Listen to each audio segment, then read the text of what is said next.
In this position, 95% of players failed to find the winning combination for white. Would you? But let's first see how this position arose. We've got d4 played by an English grandmaster, Raymond Keene, and his opponent's fielder responds with knight to c6. Now after a few moves, white grabs the center. Black responds with bishop g4, pinning the white and putting some pressure on white. In such positions, most players continue with the passive defensive move bishop e2, but white wanting to be more aggressive. He doesn't want to back down, he goes d5, challenging this knight. Black goes knight e5, putting this knight to the center, and now we reach that critical position. White sacrificed his queen on move 5. And of course, I know many of you guys would tell me, Igor, I sacrificed my queen early many times. Yes, we've all been there, but the difference is that here it actually works. And black has to accept the queen sacrifice because it's a two-way street, otherwise white will grab the bishop himself. Therefore, the queen sacrifice is accepted, and now everything is on fire. The white knight is hanging in the middle of the board, so as the black bishop on d1, and he used the second tactical motif, and it's the one that I love a lot because it always captures your opponents off guard. It's a counter-attack. Bishop b5, this sudden check is super annoying for black, because how can he possibly cover? He can't use his queen because it would be simply captured by white.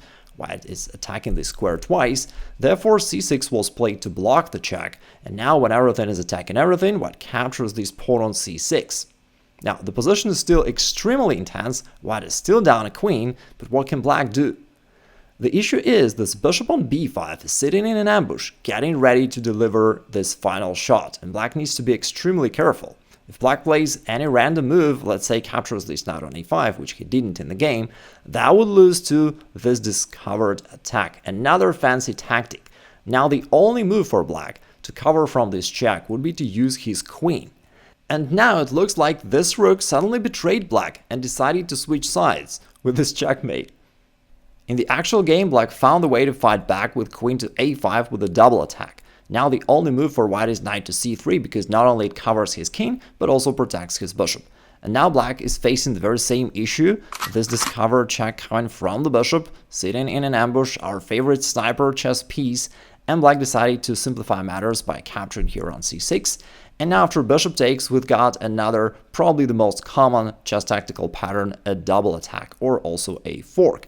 Now the king has to move, and to help us learn this tactical motif better, white used it once again, this time with a knight fork, knight takes f7. And what I really love about this game is that it is so condensed with chess tactics that you can really learn all the main tactical motifs within one short game. The black king moves away while attacking the white bishop, but of course the bishop has something nice to do. It captures the rook in the corner. Now the black bishop on d1 is hanging, and black retreated the bishop back to h5. After that, although the knight is attacked, but it does the same trick. Instead of just retreating, it captures the rook in the corner. And black plays e6, quite a smart move, because yes, within the last two moves, somehow black managed to lose his both rooks. But now those pieces of white, the knight and the bishop, are cornered, and black hopes to trap them and to capture them later. For now, white just castles, and black goes queen b6, hoping to go after that bishop on a8. And now white uses another helpful tactical motif known as a clearance sacrifice. White sacrifices a pawn to open up a diagonal for his bishop, hoping for the bishop to retreat. Black tries to keep the position locked, still hoping to go after that bishop, but he failed to notice another tactical shot by white. Bishop takes d5. And it's quite interesting that the black player was actually a chess composer. It is when you see those chess weird puzzle positions where you need to find the winning move and you're thinking, hey, but how do we even get here? So the black player is the kind of composer who makes up those positions. He definitely has a bright tactical vision himself, but in this game he was totally bamboozled. Here black cannot accept this bishop sacrifice because of yet another fork. In the game, black instead developed his bishop, and in this case, most of the white players would most probably simply retreat their bishop from danger from d5, but white player once again used that fancy tactical idea, a counter-strike, bishop e3, hitting the black queen. Black moves the queen away while trying to x-ray the bishop and the pawn on the 5th rank, white captures the pawn, black does the same. Now, how would you play here as white? A beginner level player might simply blunder this bishop on e6, which would be the worst case. A stronger player would probably notice that this knight on g8 is actually hanging and would capture it, which is definitely a good one.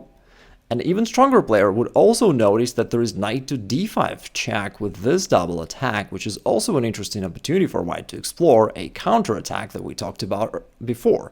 But the strongest player will find the winning shot for white here. Bishop f4, yet another tactical motif, probably the most elegant one, called attraction. We lure the black queen into this dangerous spot on f4 because after that, knight d5 not only attacks the king and the bishop, but this time also the black queen. And white really made his best to slowly but surely erase virtually black's entire army one by one, and now black resigned because he's left with nothing. The puzzle of the day keeps the losses away, and now it's your turn. It's black to play and win. Now, it's a tricky one, but if you can't find the winning line for black, write it down in comments.